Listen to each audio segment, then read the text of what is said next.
ഇമാം നവവി തങ്ങൾ അദ്കാറിൽ പറയുന്നു, അമ്മൽ മുബ്തദിഉ വമനിക്തറഫ ദംബൻ അളീമ, പുത്തൻവാദിയും വൻദോഷങ്ങൾ ചെയ്യുന്ന ആളുകൾ, വലം യത്തുബ് മിൻഹു, തൗബയില്ലാതെ വൻദോഷവുമായി നടക്കുന്ന ആളുകൾ, ഫയംബഗി അല്ലാ യുസല്ലമ അലൈഹിം, അവരുടെ മേൽ സലാം പറഞ്ഞുകൂടാ, വലാ യുറദ്ദ അലൈഹിമുസ്സലാം, അവരുടെ സലാം മടക്കിക്കൂടാ. കദാ ഖാലഹുൽ ബുഖാരി വഗൈറുഹു മിനൽ ഉലമാ, ഇമാം ബുഖാരിയും മറ്റു പല ഉലമാവും ഇത് പറഞ്ഞിട്ടുണ്ട് എന്ന് ഇമാം നവവിയുടെ അദ്കാറിൽ. പുത്തൻവാദികളോട് സലാം പറയരുത്, സലാം മടക്കരുത്.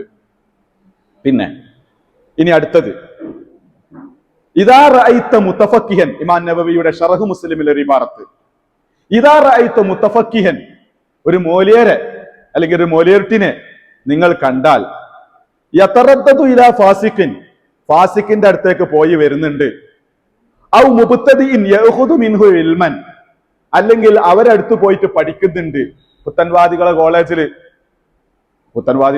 പറഞ്ഞാല് സുല്ലമുസ്സലാം, അതേപോലെ പിന്നെ ശാന്തപുരം ഇസ്ലാമിയ കോളേജ്, ജമാഅത്തെ ഇസ്ലാമിന്റെ, അതൊക്കെ അവരെ കോളേജാ. അവരുടെയൊക്കെ സ്ഥാപനങ്ങളിൽ പോയിട്ട് പഠിക്കുന്നത് കണ്ടാൽ, വഖിഫ്ത അലൈഹി ദററഹു, ആ കുട്ടിക്ക് സുന്നത്ത് ജമാഅത്തിന് കോട്ടം തട്ടാൻ കാരണമാകും എന്ന് കണ്ടാൽ, ഫഅലൈക നസീഹത്തുഹു ബിബയാനി ഹാലിഹി ഖാസിദൻ നസീഹ, നസീഹത്ത് ഉദ്ദേശിച്ച്, സതുപദേശം ഉദ്ദേശിച്ച് ആ കുട്ടിയെ തിരുത്തണം. അവിടെ പോകണ്ട, സ്ഥാപനങ്ങൾ വേറെ എത്രയുണ്ട്, അവിടെ പോയാൽ സുന്നത്ത് ജമാഅത്തിന് കോട്ടം തട്ടും എന്ന് പറഞ്ഞ് ആ കുട്ടിക്കത് മനസ്സിലാക്കി കൊടുക്കണം എന്ന് ഇമാം നവവി ഷർഹ് മുസ്ലിമില്.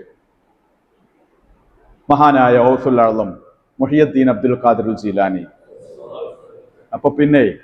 അപ്പൊ ഞാൻ കാര്യം ചോദിക്കട്ടെ, നിങ്ങൾ പറയണം, നമ്മൾ സലാം പറഞ്ഞില്ലെങ്കിൽ ഓൽക്ക് വാശി കൂടുതലാണ്, സലാം പറഞ്ഞ് മടക്കിയില്ലെങ്കിൽ അതിലേറെ വാശിയാണ്. ഓലെ നിക്കാഹിന് നമ്മളെ ക്ഷണിച്ചു, ഖത്തീബ് ഉസ്താദെ ഒന്ന് നിക്കാഹ് ചെയ്തു തരണം, മുജാഹിദിന്റെ നിക്കാഹിന് ഞാൻ പങ്കെടുക്കൂല, എന്നാ പിന്നെ ഞങ്ങളെ മൗലവിനെ കൊടുന്നോളാം, ഞങ്ങളെ മൗലവിനെ കൊടുന്ന് നിക്കാഹ് നടത്തും. ഈ സന്ദർഭത്തിൽ നമ്മൾ എന്ത് നിലപാടാ സ്വീകരിക്കേണ്ടത്? സദസ്സ് പറയും, എന്നിട്ട് നമുക്ക് ഈ വാർത്ത വായിക്കാം. പോണം എന്താണ് അല്ലേ? സലാമോ? സലാം പറയണോ അല്ലേ? മടക്കും വേണം അല്ലേ? ഒരു കാര്യമുണ്ട്, ഇത് അംറും ബിൽ മഅറൂഫ് നഹ്യുൻ അനിൽ മുങ്കറിന്റെ ഭാഗമാണ്. ബിദഅത്തുകാരുമായിട്ടുള്ള ബന്ധം ഒഴിവാക്കണം, അവരോട് സലാം പറയണ്ട, സലാം മടക്കണ്ട എന്നതൊക്കെ അതിന്റെ ഭാഗമാണ്.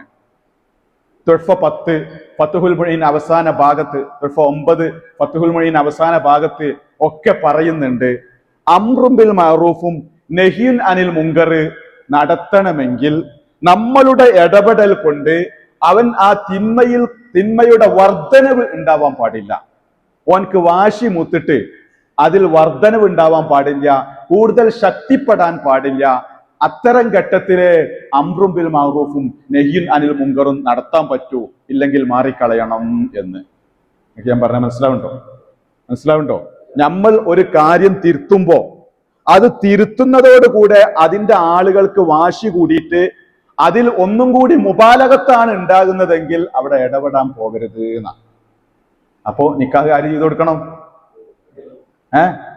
നിക്കാഹ് ഖത്തീബ് ചെയ്തു കൊടുക്കണം. അവര് സംഘടിക്കുന്നു കണ്ടാൽ അതിനുള്ള അവസരം ഉണ്ടാക്കി കൊടുക്കരുത്. അക്കണക്കിന് ഇവിടെ നമുക്ക് ചിന്തിക്കാണ്ട്, ഈ മുജാഹിദിനെ എത്ര വളർത്തിയതില് സുന്നികൾക്ക് പങ്കില്ലേ? എന്താ ഉണ്ടാത്ത്? മുജാഹിദിനെ ഇത്ര വളർത്തിയതില് സുന്നികൾക്ക് പങ്കില്ലേ? പങ്കുണ്ട്. അൽമനാറ്, അല്ലിസ്ലാഹ്, സൽസബീല്, പ്രബോധനം, ഈ മാസികന്റെ പേര് എവിടുന്നാ പഠിച്ചത്? മുജാഹിദിന്റെ അടുത്തുന്നാ പഠിച്ചത്? സുന്നി മൗലവിമാരെ അടുത്തുന്നാ പഠിച്ചത്? സുന്നി മൗലവിമാരെ പറ്റി അത് പറ്റുമോ? നമുക്ക് ഈ പാർത്ത് വായിക്കാം. ഹുസൈൻ സലഫിന്റെ ക്ലിപ്പിട്ടാൽ നല്ല പാട്ടിന്റെ ട്യൂണിലുള്ള ആ വയല് യൂട്യൂബിൽ ആയിരക്കണക്കിന് വയലുള്ളതാ. പക്ഷെ ഇത് ശ്രദ്ധിച്ചു അല്ലേ? ശ്രദ്ധിച്ചു. നിങ്ങൾ നോക്കണേ, ഒരു ഇബാറത്ത് മഹാനായ ഹയാത്തുൽ ഹയവാനിലെ അഹ്മദ് ബിൻ ഹംബൽ റളിയല്ലാഹു അൻഹുവിന്റെ ഒരു സംഭവം കൊടുക്കുന്നുണ്ട്. അഹ്മദ് ബിൻ ഹംബൽ റളിയല്ലാഹു അൻഹു പറയാണ്, വബാലഗ ഫീ ദമ്മിഹി ഹത്താ ഹജറൽ ഹാരിസൽ മുഹാസിബി. അഹ്മദ് ബിൻ ഹംബൽ റളിയല്ലാഹു അൻഹു ഹാരിസുൽ മുഹാസിബി എന്ന പണ്ഡിതനുമായി തെറ്റി നിന്ന്, മഅ സുഹുദിഹി വ വറഇഹി, നല്ല സൂക്ഷ്മതയുള്ള ആളാണ് ഹാരിസുൽ മുഹാസിബി, സാഹിദാണ്, വലിയാണ്, വലിയ ആളാ. പക്ഷെ അഹ്മദ് ബിൻ ഹംബൽ തങ്ങള് അദ്ദേഹത്തോട് തെറ്റി നിന്നു. എന്താ കാരണം എന്നറിയോ? കാരണങ്ങൾ കേട്ടോളി, അപ്പോളെ മനസ്സിലാവുള്ളൂ.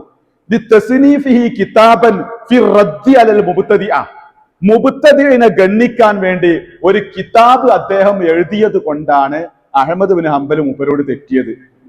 അപ്പൊ മൂപ്പര് വിദേഹത്തുകാരെ ഗണ്ണിക്കാൻ വേണ്ടിയിട്ട് ഒരു കിതാബ് എഴുതിയ മഹാനോട് എന്തിനാ അഹ്മദ് ബിൻ ഹംബൽ തെറ്റിരിക്കുന്നത്? വഖാലലഹു, അഹ്മദ് ബിൻ ഹംബൽ അദ്ദേഹത്തോട് പറയുന്നു, വൈഹക്ക, കഷ്ടം, അലസ്ത തഹ്കി ബിദ്അത്തഹും അവ്വല, നീ ആദ്യം ഓലെ ബിദ്അത്ത് ഇങ്ങോട്ട് കോട്ടിങ് കൊടുക്കല്ലേ, സുമ്മ തറുദ്ദു അലൈഹിം, എന്നിട്ടല്ലേ നീ മറുപടി പറയുന്നത്? അലസ്ത തഹ്മിലു നാസ ബിതസ്നീഫിക അലാ മുത്താലഅത്തി കലാമി അഹ്ലിൽ ബിദ്അ, ബിദ്അത്തിന്റെ ആൾക്കാരുടെ കിതാബ് മുത്താലഅ ചെയ്യാൻ നീ പ്രേരിപ്പിക്കല്ലേ ചെയ്തത്? വതഫക്കുരു ഫീഹി, അതിനെപ്പറ്റി പഠനം നടത്താനും മനനം നടത്താനും നീ പ്രേരിപ്പിക്കല്ലേ ചെയ്യുന്നത്? ഫയദഉഹും ഇല ദാലിക ഫയദഉഹും ദാലിക ഇല റഈ വൽ ബഹ്സി, അതിനെപ്പറ്റി ചർച്ച ചെയ്യാനും അതിനെപ്പറ്റി തീരുമാനം പറയുന്നതിലേക്കും നീ ആളുകളെ കൂട്ടല്ലേ ചെയ്തത്? അന്നേറ്റ് ഇനി ഒരു കമ്പനി ഇല്ല എന്ന് പറഞ്ഞ് വലിയായ സാഹിദായ ഹാരിസുൽ മുഹാസിബി റളിയല്ലാഹു അൻഹുമായിട്ടുള്ള ബന്ധം അഹ്മദ് ബിൻ ഹംബൽ നിർത്തിവെച്ചു എന്ന് ഇമാം ദമീരിയുടെ ഹയാത്തുൽ ഹയവാനില്. ഈ പണി നമ്മൾ നടത്തിയില്ലേ? നടത്തിയോ? നടത്തിയില്ലേ? കുറെ നടത്തി. ഇതിലൂടെ എന്താ ഉണ്ടായത്? അവരുടെ ചാനലുകൾക്ക് വ്യൂവേഴ്സ് കൂടി, അവരുടെ പത്രക്കാർക്ക് വരിക്കാര് കൂടി, അവരുടെ പത്രങ്ങൾക്ക് പ്രചാരം ലഭിച്ചു. കാരണം ഈ അൽ ഇസ്ലാഹ്, അൽ മനാർ, സൽസബീല്, പ്രബോധനം, ഇതൊക്കെ ഞാൻ വാങ്ങിയിട്ടുണ്ട്. എനിക്കിത് കേട്ടത് എവിടുന്ന? നമ്മളെ മൂല്യമാരുടെ പ്രസംഗത്തിൽ നിന്ന്. 920 അൽമനാർ ഇങ്ങനെ പറയുന്നുണ്ട്, 980 സൽസബീൽ ഇങ്ങനെ പറയുന്നുണ്ട്. സൽസബീലിൽ ഉമർ മൗലവിമാർക്കും റേഞ്ച് കിട്ടിയേ.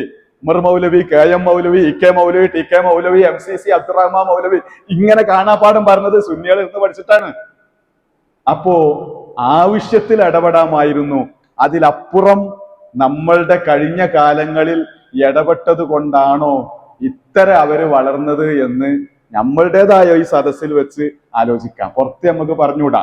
അഹ്മദ് ബിൻ ഹംബൽ തങ്ങൾ ഇടപെട്ടത് കണ്ടില്ല നിങ്ങൾ? അപ്പോ ഇതൊന്ന് നമ്മൾ ശ്രദ്ധിക്കണം. ശത്രുക്കളെയും എതിരാളികളെയും വളർത്തരുത്. അനിൽ ജാഹിലീന്ന, ജാഹിലീങ്ങളിൽ നിന്നിങ്ങോട്ട് തിരിഞ്ഞു കളയണമെന്നാ. ഒരു മൗലവി ഒരു സ്ഥലത്ത് സ്റ്റേജൊന്നും കെട്ടാതെ ഒരു പിക്കപ്പിന്റെ മുകളിൽ നിന്നിട്ട് അല്ലെങ്കിൽ ഒരു ആട്ടോന്റെ മുകളിൽ നിന്നിട്ട് ഓനൊരു പ്രസംഗം നടത്തിയാല് അതിന് മറുപടി പറയാൻ വേണ്ടി നമ്മളെ സംസ്ഥാന നേതാവാണ് വരുന്നത്. എന്താ ഉണ്ടാവുക? പഴയ കാലത്ത് അങ്ങനെയല്ല ഉണ്ടായത്.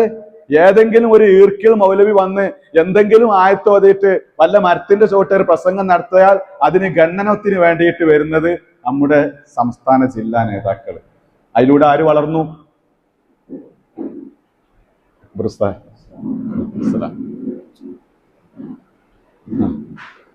അപ്പോ ഈ രൂപത്തിലുള്ള ഗണ്ണനം ഒരിക്കലും ശരിയല്ല. ആ ഗണ്ണനം പാടില്ല എന്നാണ് അഹ്മദ് ബിൻ ഹംബൽ റളിയല്ലാഹു അൻഹു പഠിപ്പിക്കുന്നത്.